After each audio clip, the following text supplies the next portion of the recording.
আটা নিয়ে নিয়েছি, আটাতে নুন দিয়ে দিলাম।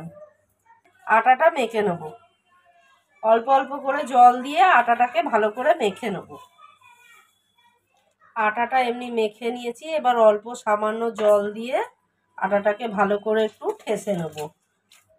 আটা যত ঠাসা হবে তত রুটিটা নরম হয়।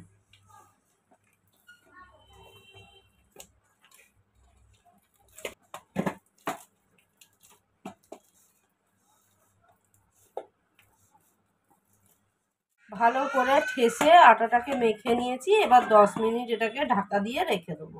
10 মিনিট হয়ে গেছে, এবার আটার ডো থেকে লেচি কেটে নিচ্ছি। লেচিটাকে রুটি আকারে বেলে নিচ্ছি।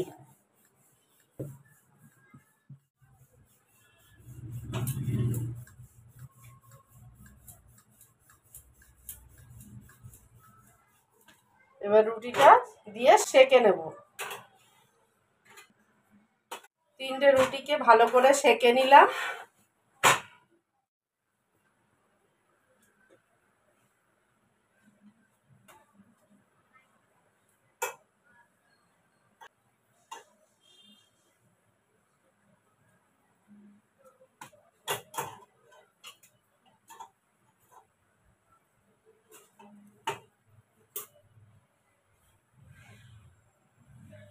রুটিটা সেঁকে নিলাম।